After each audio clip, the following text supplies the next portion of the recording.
Lily and her husband, James, had just returned from their wedding ceremony, filled with joy, laughter, and excitement. As they sat together, they decided to unwrap the gifts they had received from their friends and family, eager to see the surprises inside.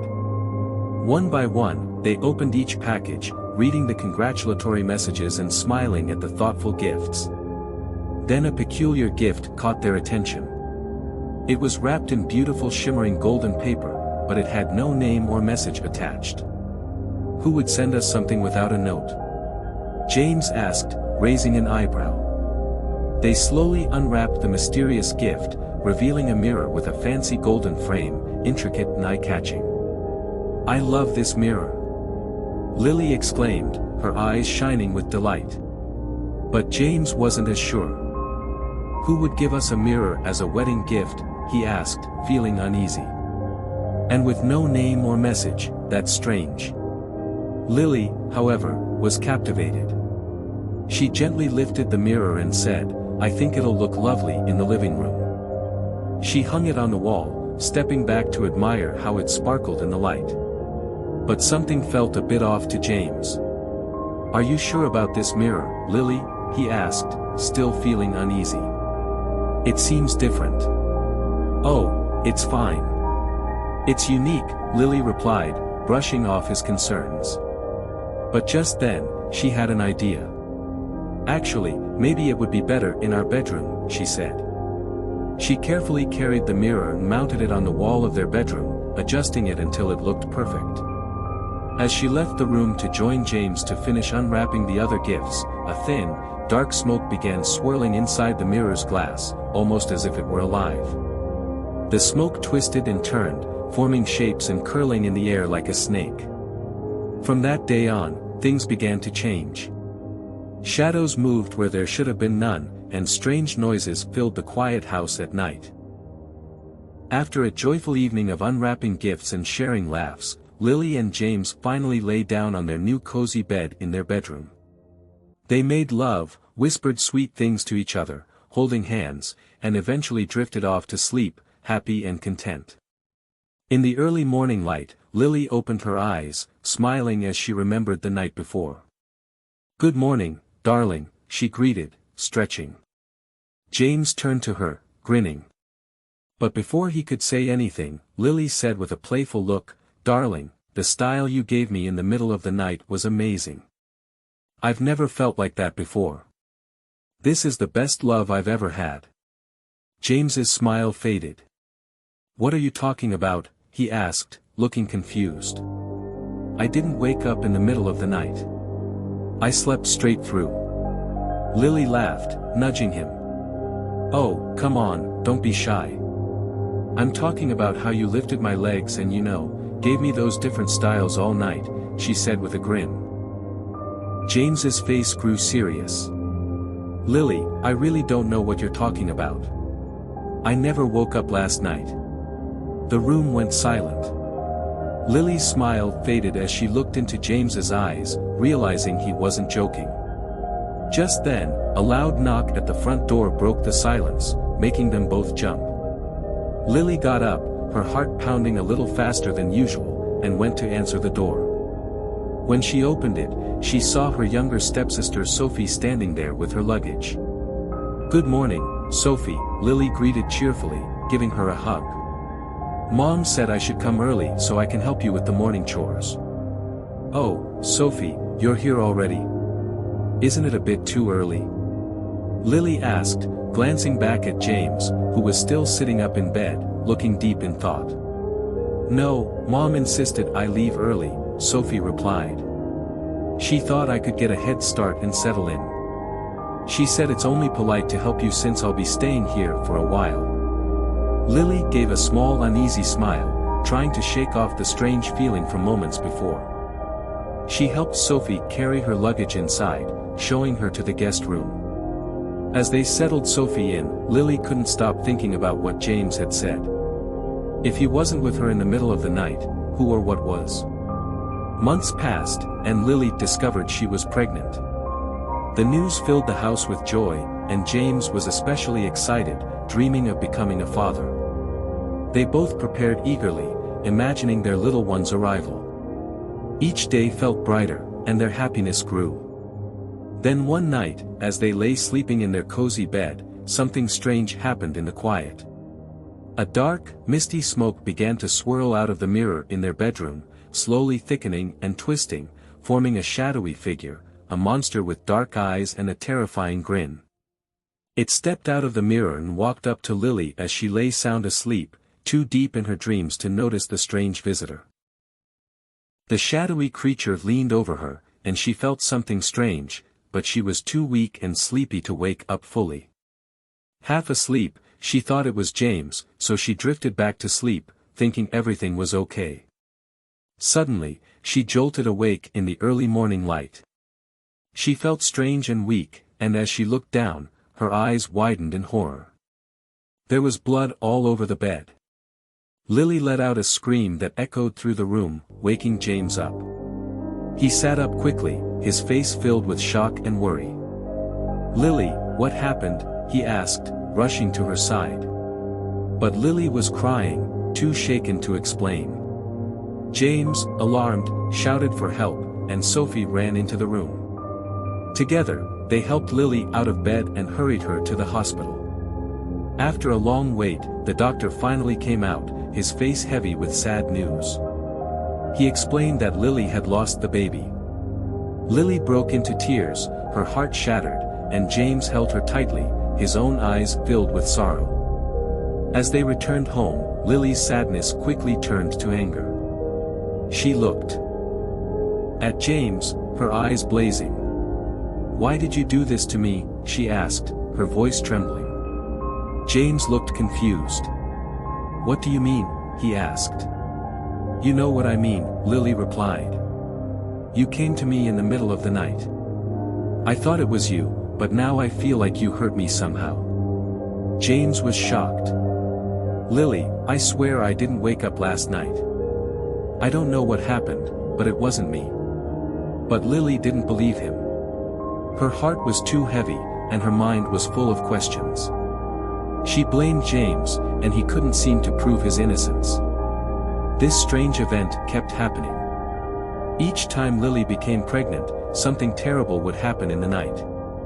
She'd feel a presence near her, but she was too weak to wake up fully. Each time, she would lose the baby, and each time she would ask James, "Why do you keep doing this?" But James would look at her with sadness and insist, "It wasn't me, Lily. I promise."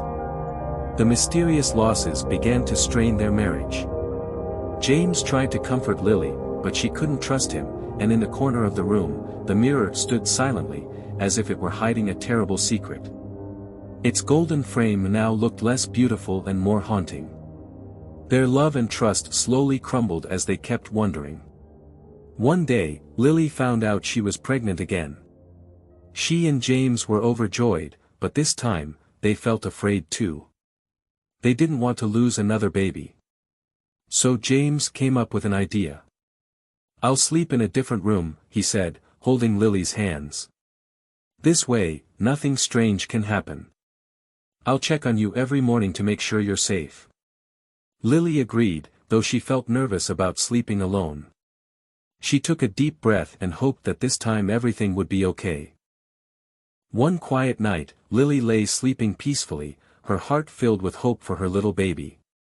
But then a thick, dark smoke began to slip out of the mirror's golden frame, twisting and curling in the air like a snake. The room grew colder as the smoke turned into a shadowy figure, slowly creeping toward Lily as she lay in bed. In her sleep, Lily felt something strange, a heavy weight beside her, a feeling that someone was there. She felt someone touching her, but her body felt so weak she could barely move.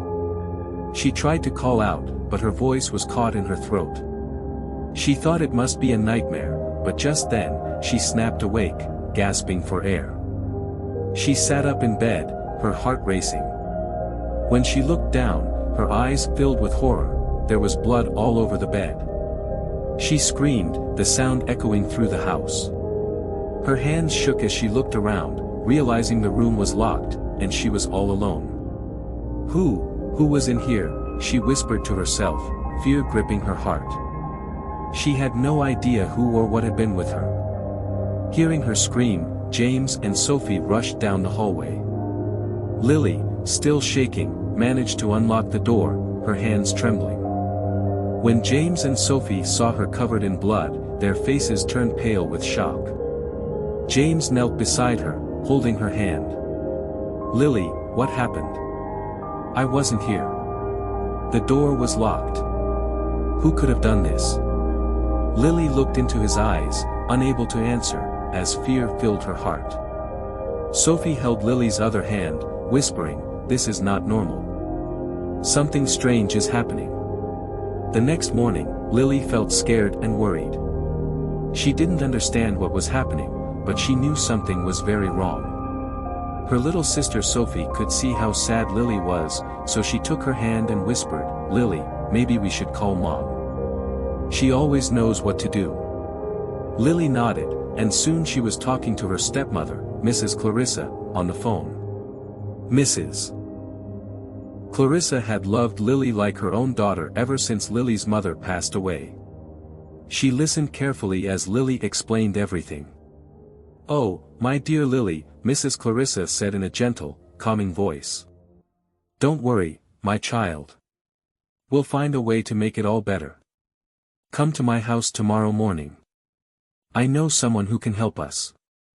Early the next morning, Lily and James got ready and drove to Mrs. Clarissa's house. The sun was shining, but Lily couldn't shake the nervous feeling in her heart. When they arrived, Mrs. Clarissa welcomed them warmly, giving Lily a big comforting hug. She looked at Lily with kind eyes and said, "We're going to visit a very special lady today. She's a prophetess, and she knows how to deal with things that are unusual." Lily and James exchanged glances, not quite sure what to expect, but they trusted Mrs. Clarissa. Together, they walked to the small, quiet house of the prophetess, deep in the village. The house was surrounded by tall trees, and the air felt heavy, as if it was filled with secrets. Inside, the prophetess was waiting for them. She was an older woman with a wise face, wearing a long flowing robe. She looked deeply into Lily's eyes, as if she could see all the strange things that had been happening. Without a word, she nodded and gestured for them to sit. Then, she closed her eyes and began to pray, her voice strong and steady. As she prayed, the air in the room seemed to thicken, and Lily felt a chill run down her spine. She squeezed James's hand, feeling safe by his side. But then, the prophetess opened her eyes and spoke softly, her voice filled with mystery. "Lily," she said, "you have been connecting to a water spirit. A powerful spirit from the deep waters. It has been following you and causing these strange things. We must do a special prayer to set you free from it." James's face turned pale. He held Lily's hand tightly and said, "Please, do whatever you need to help her." The prophetess looked at him and shook her head. "I'm sorry, young man.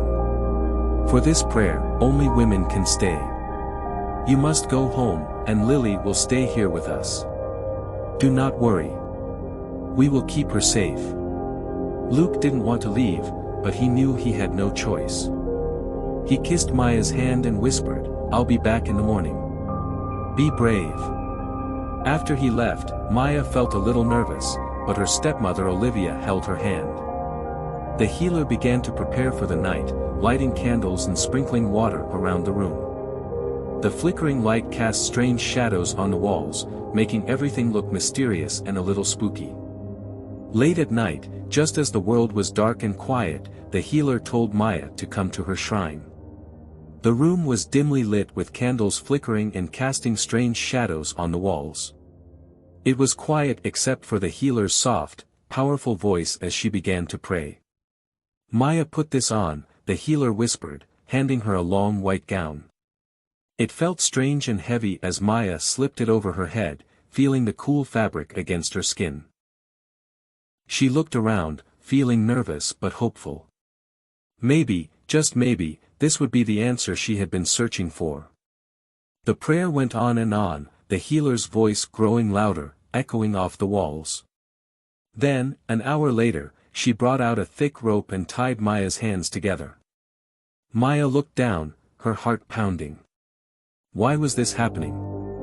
Stay strong, child, the healer said, her voice almost like a warning. She pulled out 3 large sticks and lifted them high. Suddenly, with a loud crack, she struck Maya's back. Maya gasped in pain, tears filling her eyes. She wanted to run to escape, but the healer's voice echoed in her ears, "This is the only way, Maya. This will drive the spirits away." The beating continued, each strike feeling sharper and heavier. Maya cried, but she didn't try to stop it. She closed her eyes tightly, praying that this would be the end of her troubles, that after tonight, she could finally be free. When morning came, Maya returned home, her body bruised, her heart heavy. Luke took one look at her and saw the red, swollen marks across her arms and back. Tears filled his eyes, and he held her close as they both cried. It felt as if all the sadness in the world had gathered around them. But Maya took a deep breath and whispered, "It's over now, Luke. The healer said so. This time, it has to be over." Months passed, and Maya's heart slowly began to feel lighter. One day, she felt a flutter in her stomach. She was pregnant. This time, she dared to hope. Each day her tummy grew a little bigger, and the house was filled with laughter and joy. Luke and Maya talked about baby names, imagining their little bundle of joy. Even Sophie helped, doing all the chores so Maya wouldn't have to lift a finger. When Maya reached 5 months, Luke decided to throw a celebration. It was the first time she had carried a baby this long, and he wanted to celebrate every moment. Friends and family gathered. The house filled with laughter, music, and the smell of delicious food. For the first time in a long time, Maya felt truly happy. That night, after everyone had left, Maya and Luke went to bed, smiling and holding hands. But as they drifted into a deep sleep, something strange happened. The mirror in their room shimmered, and out of it, a dark figure crept into the room. It was the same monster that had haunted her dreams before. It moved silently toward Maya, its shadow looming over her as she lay sleeping. In her dream, Maya felt the monster's cold touch, and she screamed. She awoke, her heart racing, only to see blood staining the sheets around her. Luke jumped up, and they rushed to the hospital, but deep down, Maya already knew what had happened. The baby was gone. Back at home, the house that had been so full of joy now felt empty.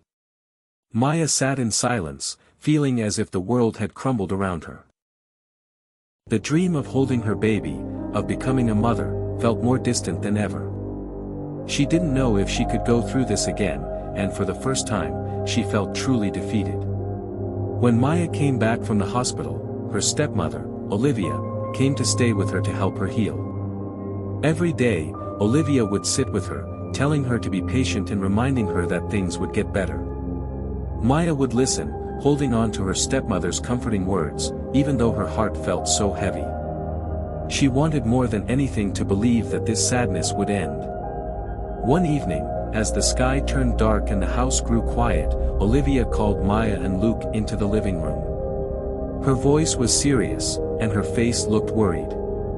"Maya, Luke, I think it's time we tried something new.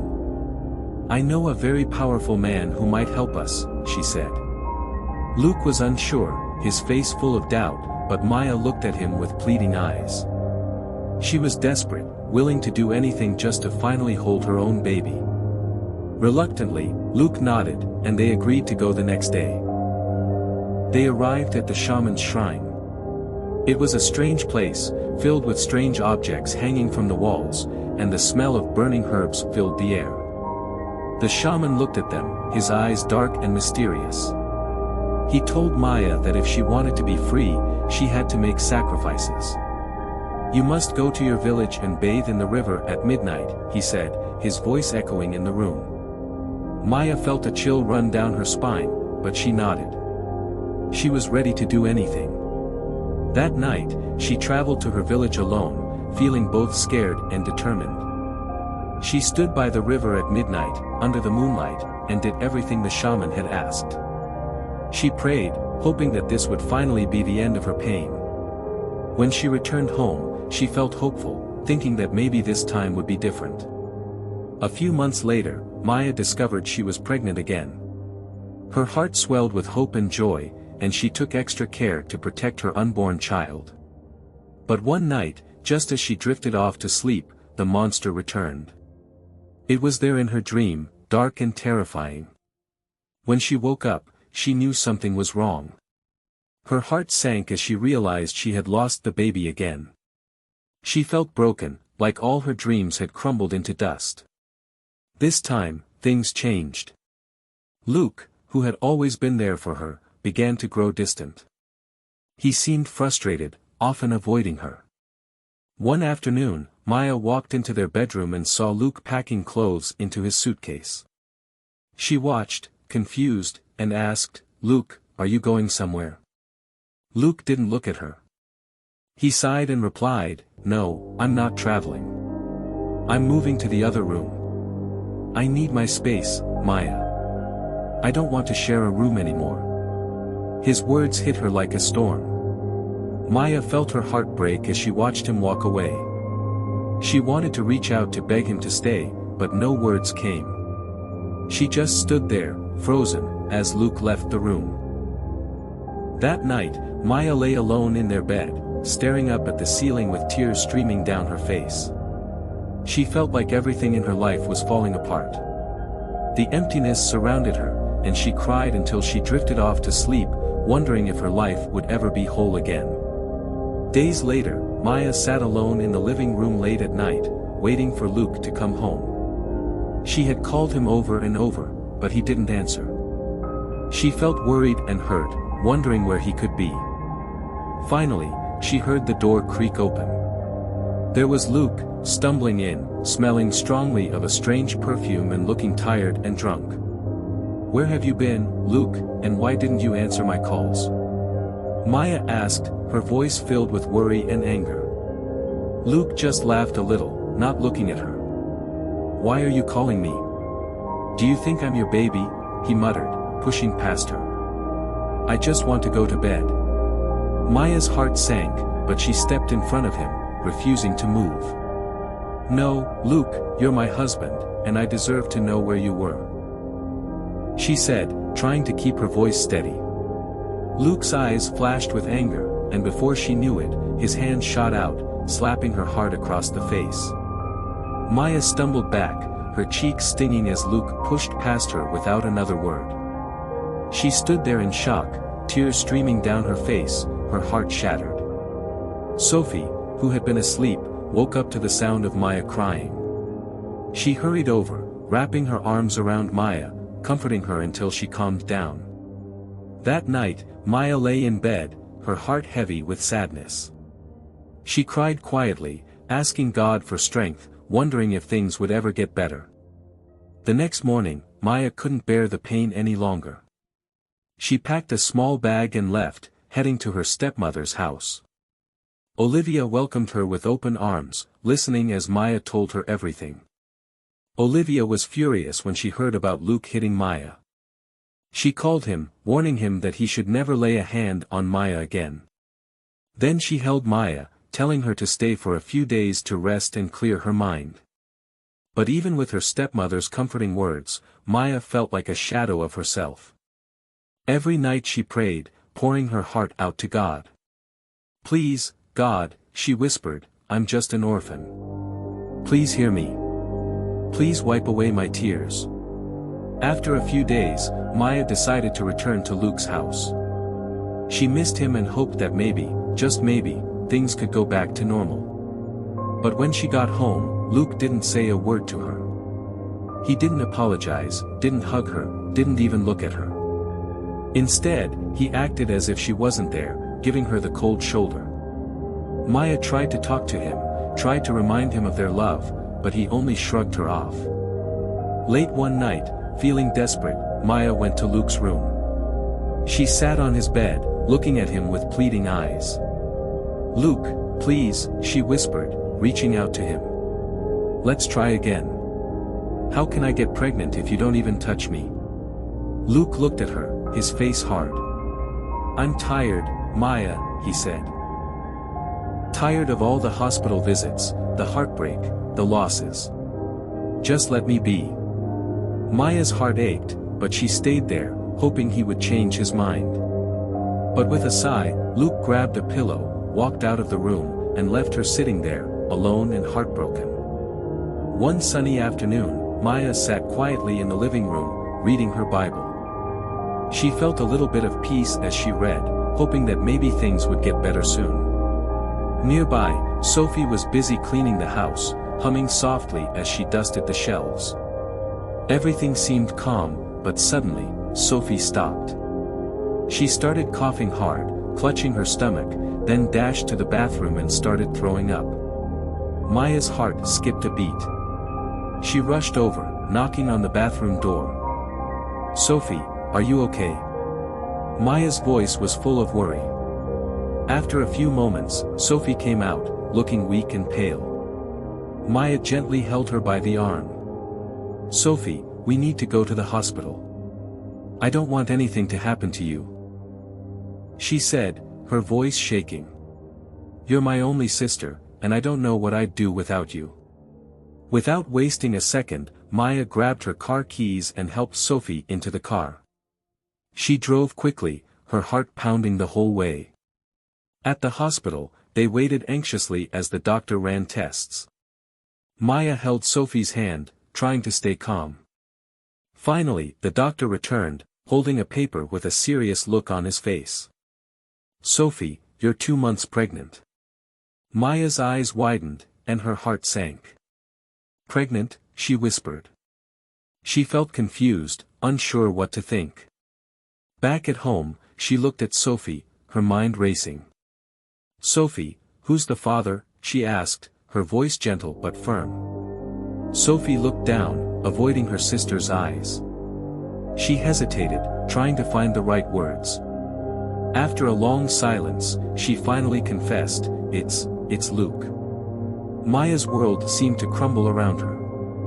The person she had loved, trusted, and married, had betrayed her. Luke, her own husband, had betrayed her with her sister. And now Sophie was carrying his child. The pain, the heartbreak, it was all too much to bear. Maya felt like her life had been ripped apart in the worst way possible.